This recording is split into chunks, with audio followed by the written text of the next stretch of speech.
When people picture resistance, many imagine force, armies, weapons, and fear.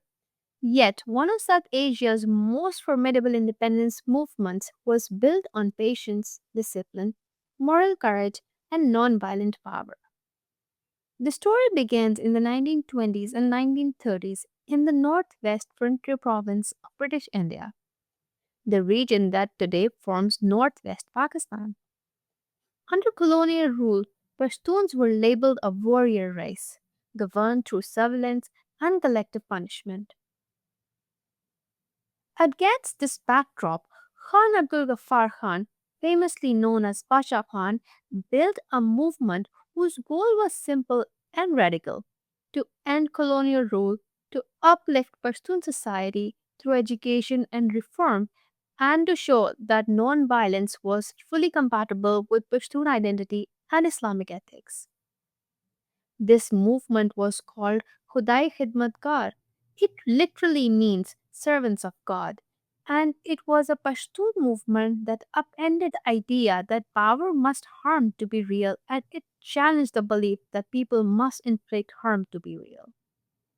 So, why is the movement historically startling? British colonial officials stereotyped Pashtuns as a warrior race.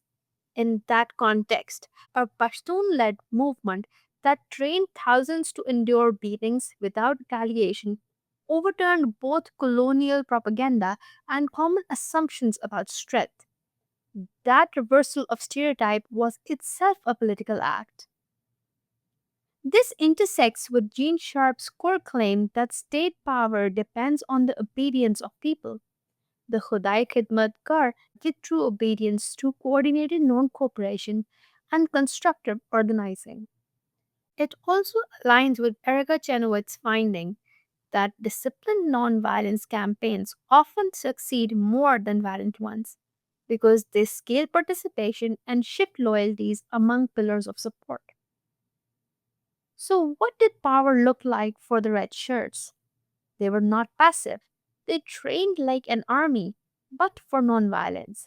Drilling, marching, oath taking, and strict nonviolent discipline. Khudai Khidmatgar's practice differed through the conventional view of power. Power is seen as domination. However, they saw power as refusing domination. Strength is seen as a capacity to harm, but they saw strength as capacity to absorb harm without replicating it. Usually, authority is exercised through fear.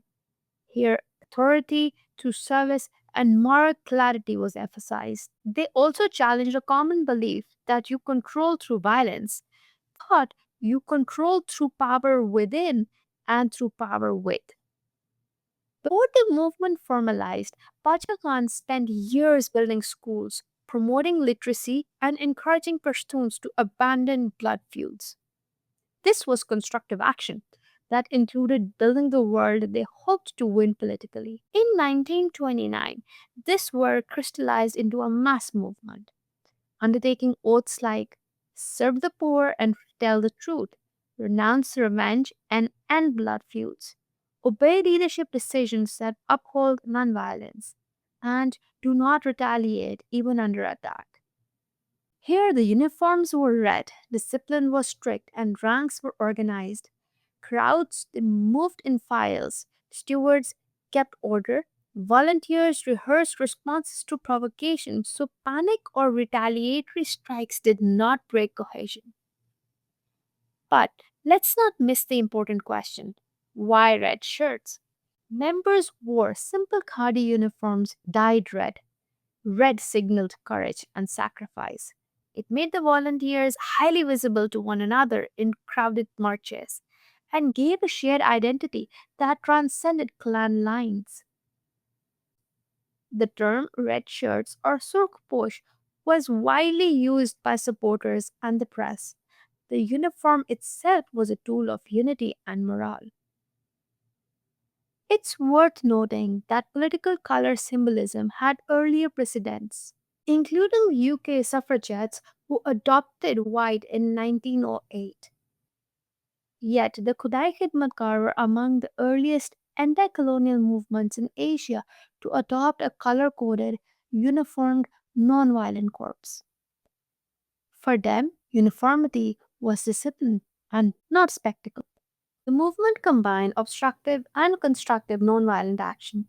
Their obstructive non cooperation included boycotts of colonial courts and titles, refusal to pay unjust taxes or supply recruits, strikes, hartals, mass marches, road sit ins, while the constructive organization manifested through village schools and literacy circles, local welfare funds, and conflict mediation replacing feuds, career training in self discipline and public service.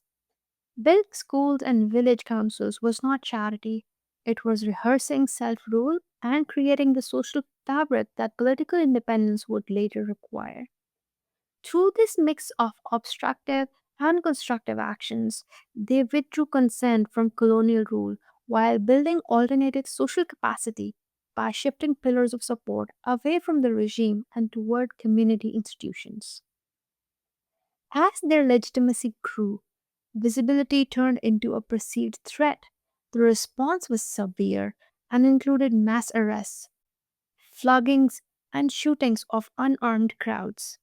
Survivors told Banerjee they had stood in organized rows, prepared to face bullets if necessary, and even under police assault, they held their line without retaliation. Nonviolent discipline produced backfire as public sympathy expanded, international attention grew, and the moral contrast eroded the regime's claims.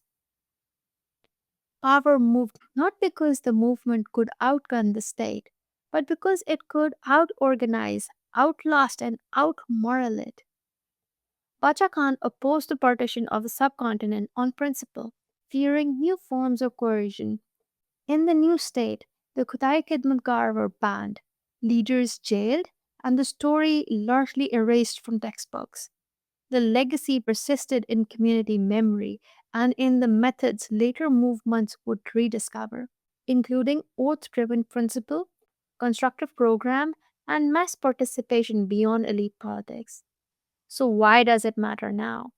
The Khudai Khidmatgar showed that nonviolence is not a fallback for the weak. It is a strategy of ambition that calibrated scale participation, fractured the opponent's pillars, and transformed social norms. We can learn from this that power with and power within can neutralize power over. Nonviolent discipline is trained, not assumed. Constructive work is strategic, not charity, as it builds the post victory world it advances.